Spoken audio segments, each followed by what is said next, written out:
The galaxy had never been so tense. Every fleet, every scout, every intelligence agent was searching for two missing princesses, the daughters of the Queen of Lorvath, one of the oldest and most powerful empires in the known galaxy. Rumors spread faster than light, and every system debated what could have happened. Were the princesses kidnapped? Had they run away? Or was it something worse, a plot to ignite war? The Queen herself ordered the search, and her word was absolute. Entire star systems mobilized to locate them, scanning every known planet, every hidden outpost, every corner of space. But the princesses were not hiding in the dark corners of a warship or a secret palace. They were somewhere much smaller, much quieter, and much closer to the edge of human space, a planet barely mapped by the galactic authorities. The planet was peaceful, a green world with deep forests, clear rivers, and simple villages. It had little technology, no military presence, and yet it held the key to a galaxy-wide mystery. Here, in a small, modest home on the edge of the woods, a human lived alone. His name was Jaren. He had once been a soldier in the human frontier fleet, traveling across star systems, facing dangers most humans could not imagine. But after years of service, he had returned home, seeking nothing more than quiet life, tending small crops and occasionally fixing a ship for passing traders. No one knew that two small alien girls, no taller than a human child of 10, had found their way to Jaren's doorstep. They had escaped from a palace on Lorvath, slipping away in the chaos of an event meant to honor diplomats from several systems. No one had seen how they had left, and no one knew where they went. They were quiet, cautious, and frightened, but they were also clever. They had listened to the galaxy's endless chatter and realized one thing: if anyone found them too quickly, the consequences could be terrible. They needed to hide in a place no one would suspect, a human world, far from the attention of Lorvath's fleet. The first time Jaren saw them, they were shivering on his doorstep, looking lost and wary. Their skin was pale with a soft golden shimmer, their eyes bright and alert, reflecting a fear he had not seen in any human before. They did not speak at first. They only stared, and Jaren, remembering his training as a soldier, did not reach for his weapons. Instead, he knelt, keeping himself calm, letting them see he meant no harm. Slowly, he spoke in soft, gentle tones, telling them stories about Earth, about forests and rivers, about animals they might never have imagined. He told them stories of bravery, of humans who had faced impossible odds with nothing but courage and wits. The girls listened, their tiny hands clutching his sleeve, their fears slowly easing with each word. That night they slept on his lap, curled into his arms, trusting a human completely even though they had never met one before. Meanwhile, in the stars above, Lorvath's fleets were growing frantic. Every communication channel was filled with urgent messages. Ships flew past planets, scanning moons and asteroid fields, combing through every signal, every whisper of movement. But every report from human systems seemed to hit a dead end. "Nothing," one commander said. "No signs of the princesses anywhere." Another added, "We're blind in this sector." Human worlds are primitive. They do not even appear on our long-range scanners in detail. The frustration grew with each passing day. How could two children vanish when the galaxy itself was watching? Back on the quiet planet, Jaren began to understand their situation.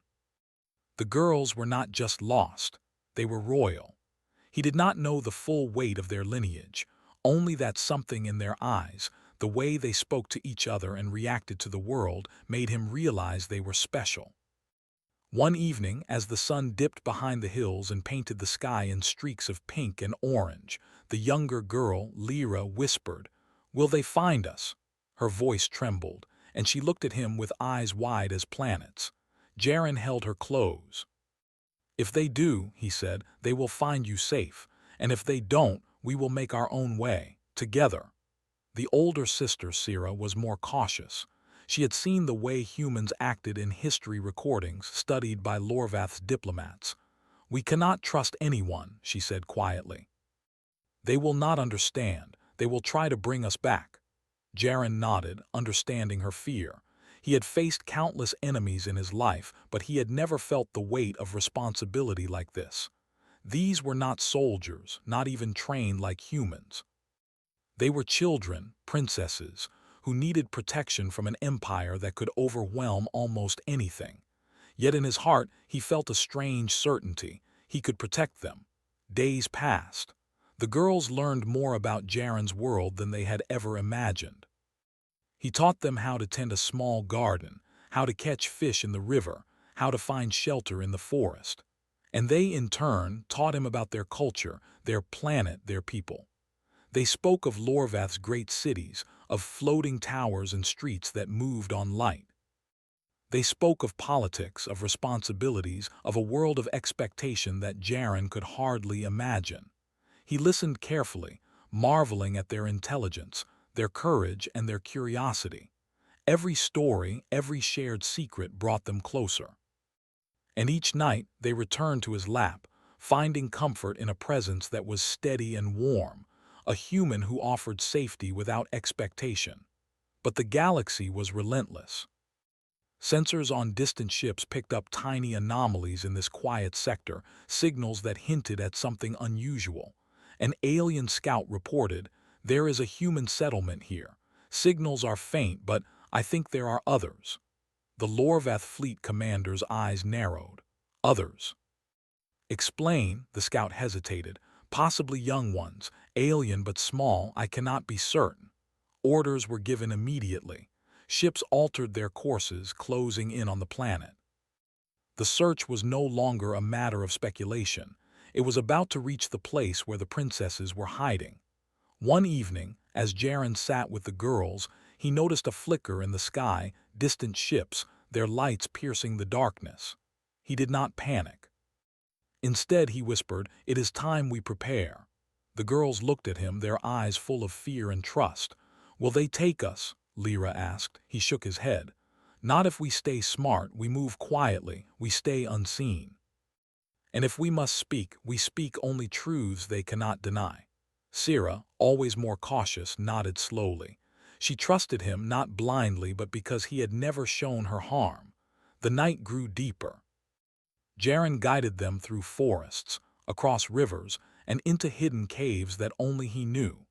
He shared stories to distract them from fear, tales of humans who had faced impossible odds, who had outwitted fleets with nothing but intelligence and courage. The girls listened, enraptured, and slowly their panic eased. For the first time since their disappearance, they felt safe in a universe that seemed to chase them endlessly. As dawn broke, the first Lorvath scout ships arrived near the planet. Sensors scanned for life, for alien signatures, for movement. They detected only humans, ordinary and unremarkable. No trace of the princesses appeared. The fleet commander frowned, muttering, "They must be hiding, but how?"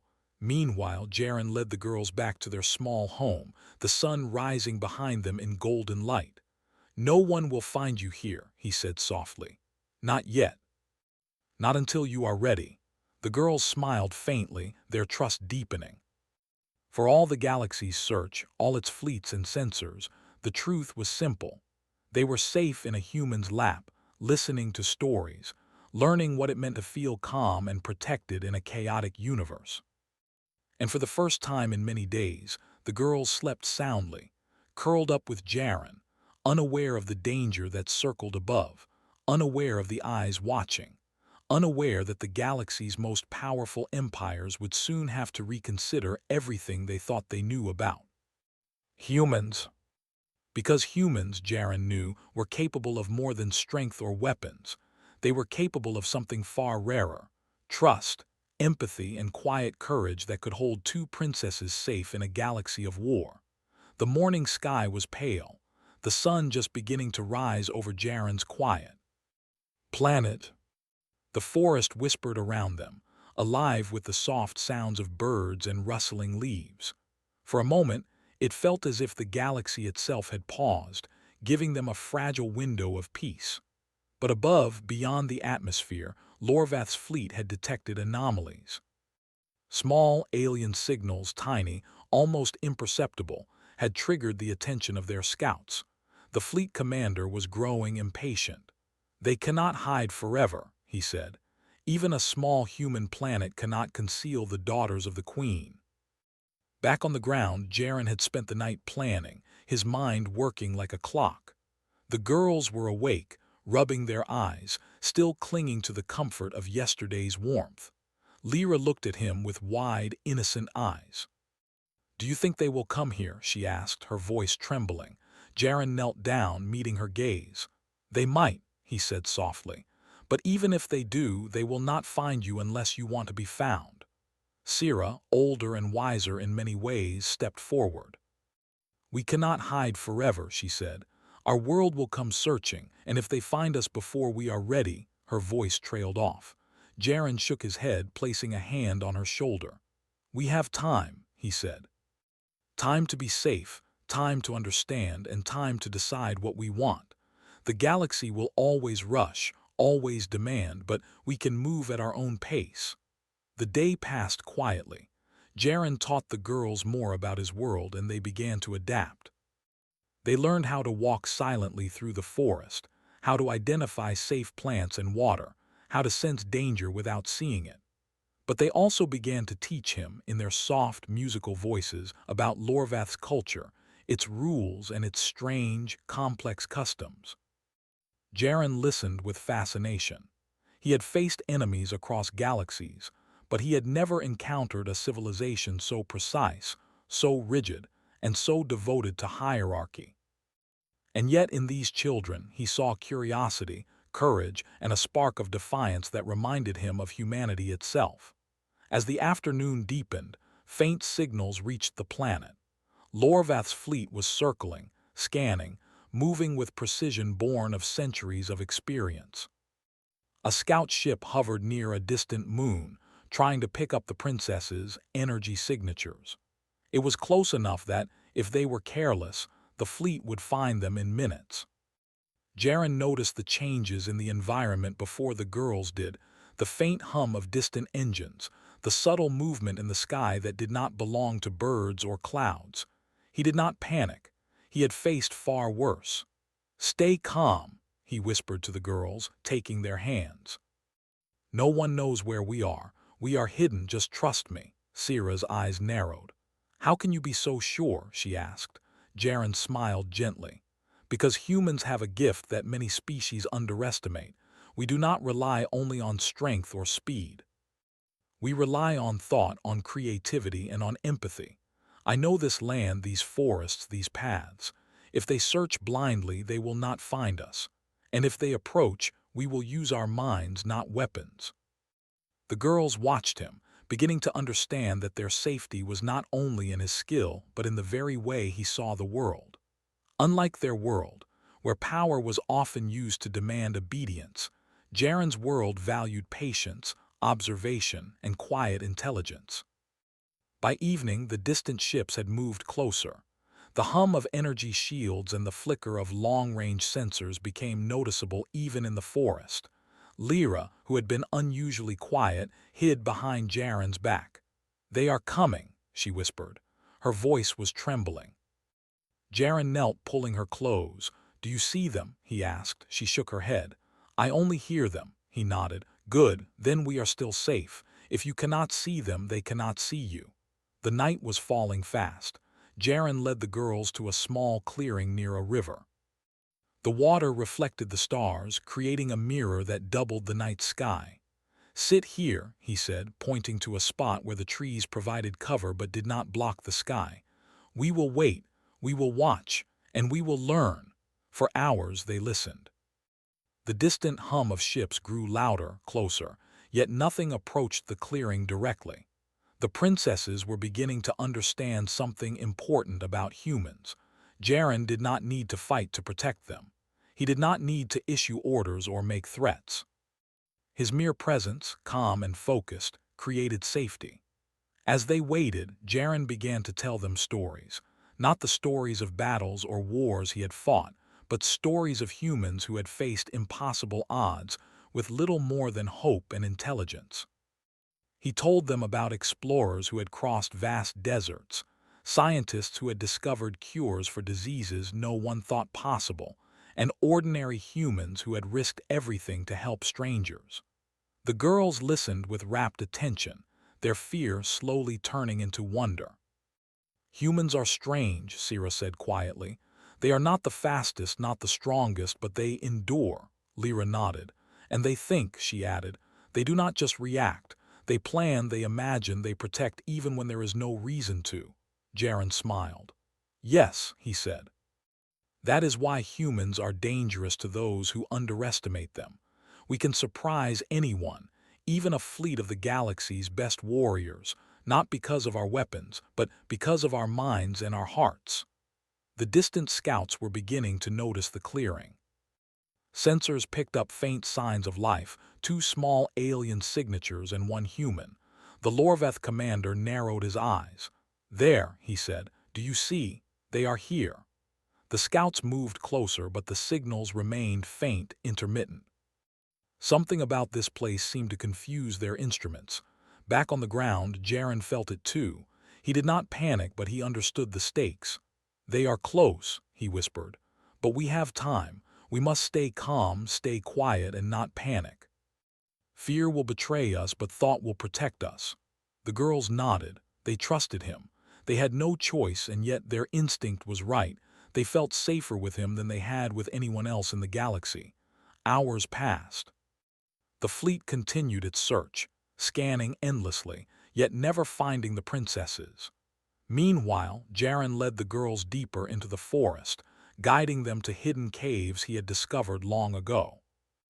There they could rest, hidden beneath the roots of enormous trees, protected by natural formations that human sensors would rarely detect. Inside the cave, the girls finally allowed themselves to relax. Lyra curled up on Jaren's lap, exhausted from the tension of the day. Sira leaned against his side, her eyes heavy. Jaren stroked their hair gently, telling them stories of stars, planets, and distant worlds where humans had made friends with aliens, forged alliances, and survived impossible odds. The girls listened, comforted not just by the words but by the calmness in his presence. Outside, the Lorveth fleet debated what to do next. Their sensors were sophisticated, yet the signals were inconsistent. "There is something about this planet," one officer said. "The readings are strange, minimal, almost human." The commander frowned. "Humans," he repeated. "Could they be hiding them, a human world? Impossible. The daughters are not human. No human can conceal them from our sensors." Yet the evidence was undeniable. The fleet could not locate the princesses. Each scan returned only faint signals, scattered and inconsistent. No trace of the royal girls. The commander clenched his fists. "Then they must be here," he said quietly. "Somehow, and we will find them, we must." Back in the cave, Jaren continued to tell stories, weaving lessons of courage and intelligence into tales the girls could understand. He taught them how to observe the world, how to listen, how to sense danger without seeing it. Slowly, the fear that had dominated their lives began to fade. For the first time since disappearing from the palace, they felt in control, not just protected, but capable. Night turned to early morning. Outside, the fleet had shifted positions, adjusting strategies, but still found nothing. Inside, the girls slept on Jaren's lap, his arms wrapped around them, steady and protective. It was a simple scene, yet one that defied the galaxy's expectations. Powerful fleets searched endlessly, but the most important safety in the galaxy was not provided by weapons, sensors, or speed. It was provided by a human, a soldier, a farmer, a storyteller, who understood courage, patience, and empathy. As dawn broke, painting the cave walls in soft gold, Jaren whispered to the girls, "The galaxy is searching. They will not give up easily, but neither will we. We have each other, and that is more powerful than any fleet." The girls, tired but comforted, nodded. They understood now that human strength was different from what their world had taught them.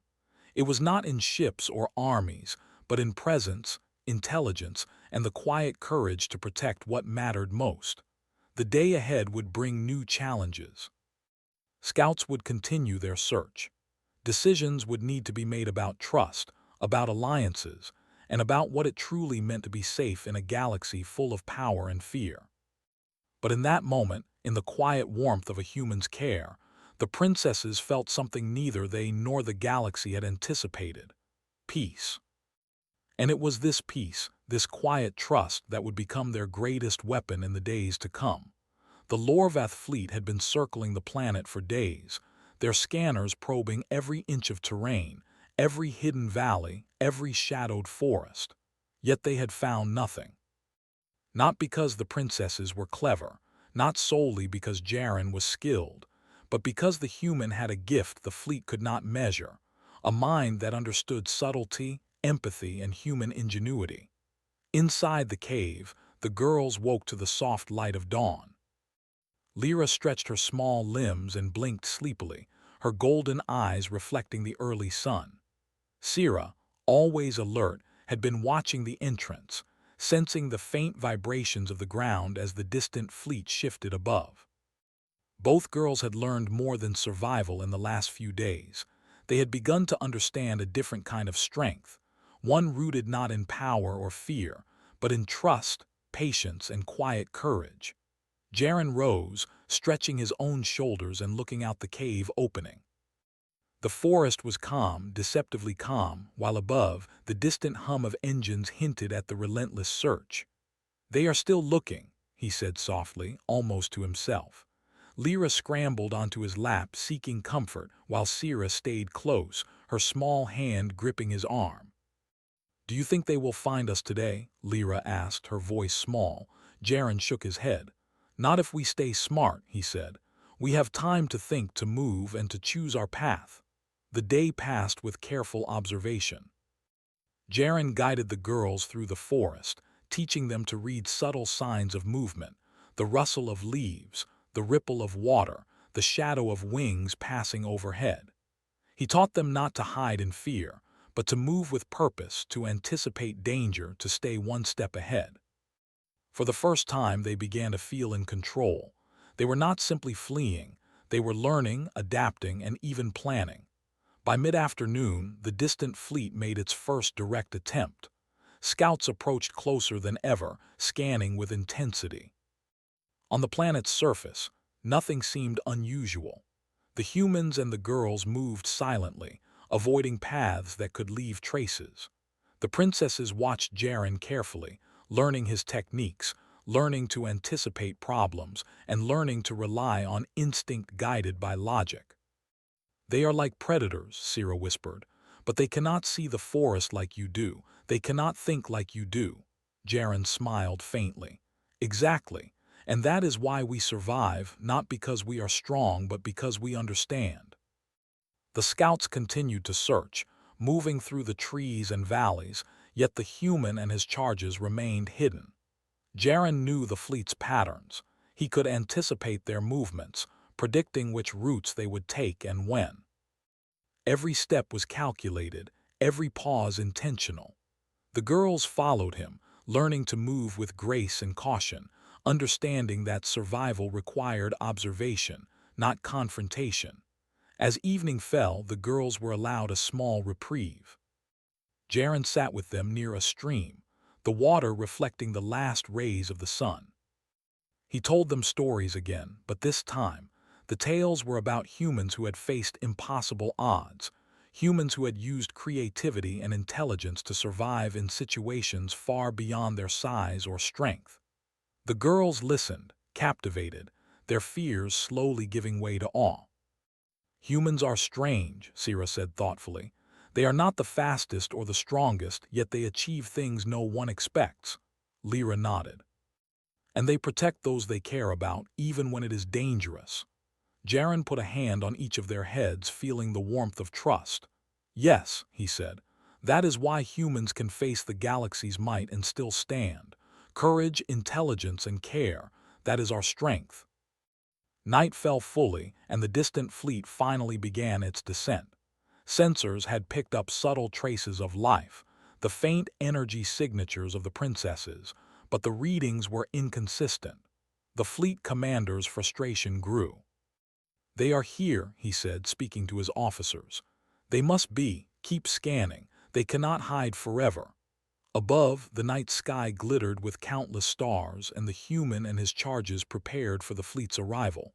Jaren had devised a plan not to fight but to guide. They would remain hidden in the forest, moving only when necessary, and when confronted, they would not resist with weapons. Instead, they would present a truth the galaxy was unprepared for. The girls, for the first time, were ready to trust not just Jaren but themselves. The first scout landed at the forest's edge. Alien figures emerged, scanning the trees, the ground, and the air. Sira and Lyra held their breath, staying silent as Jaren guided them into deeper cover. When the scout moved within a few meters, he paused, sensing something, yet finding nothing. Jaren whispered, "Stay calm. They cannot see what they do not expect." And indeed, the scouts moved on, baffled by the lack of detectable life. Hours passed. The fleet continued to search, yet each scan returned only partial readings, confused and inconsistent. Jaren led the girls through hidden paths, past natural formations, and into spaces where even advanced sensors could not penetrate. Slowly, the girls began to realize the scale of human ingenuity, not just in warfare but in observation, patience, and planning. As dawn approached again, the girls allowed themselves a moment of rest. They sat with Jaren, listening as he told them another story, this one about humans who had bridged gaps between species, forming alliances and friendships in situations where violence would have been expected. The girls listened, captivated, feeling a warmth and safety they had never known. For all the fleets and all the technology, they were safe not because of force, but because of human understanding. The turning point came when the Queen herself arrived. Her flagship descended into the atmosphere, a massive structure of shimmering light and power.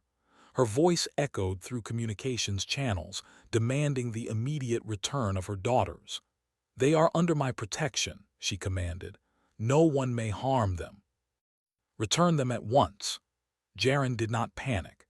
He gathered the girls and guided them to a clearing where sunlight spilled across the ground, showing nothing more than a small human and two alien children. When the Queen's representatives appeared, they expected fear, obedience, or resistance. What they found instead was calm. The girls sat quietly, unafraid, their trust in the human evident. Jaren spoke clearly, "They are safe. I have done nothing but protect them. They trust me, and that is their choice." The Queen's representatives were taken aback. They had expected fear, manipulation, or defiance.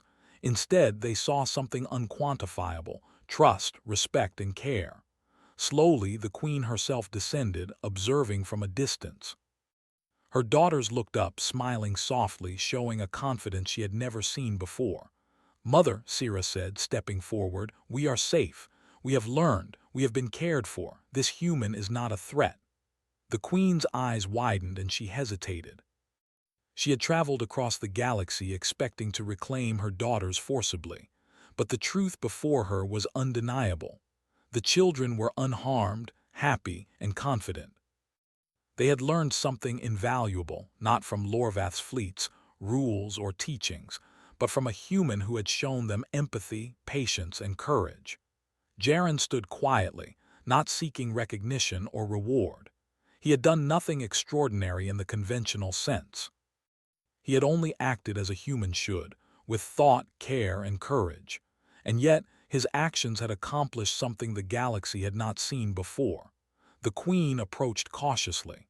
The princesses ran to her, but they did not release the human. They explained how he had kept them safe, how he had taught them to trust, how he had shown them a strength they had never known existed. The Queen listened, her face softening as she realized that this human had done what her fleets could not: protect and empower her children without force.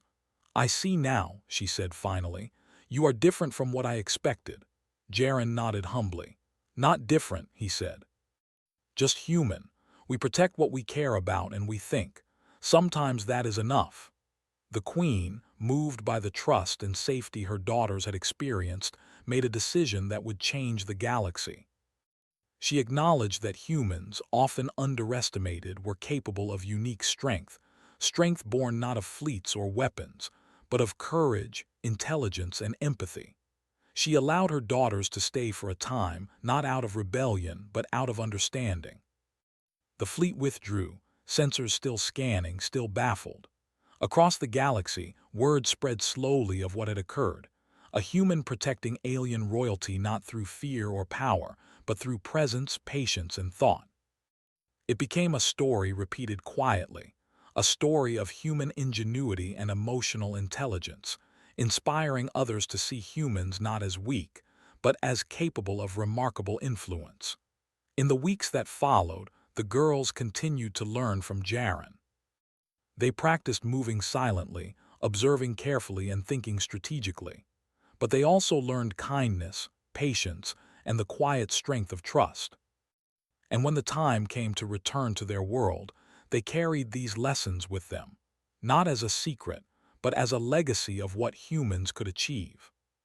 The galaxy had searched tirelessly, yet it had found the most important truth in the calm of a human's care. Courage was not always loud, strength was not always visible, and sometimes the smallest acts of empathy could protect more than the largest fleets. The princesses returned to Lorvath, their perspective forever changed. The queen acknowledged the human not as a mere outsider, but as a rare guardian, someone whose presence had taught even the most powerful rulers something new. And in the quiet, hidden corners of the galaxy, the story of Jaren, the human who had kept two royal children safe, became a legend, not of weapons or battles, but of trust, courage, and the unassuming, unstoppable power of humanity.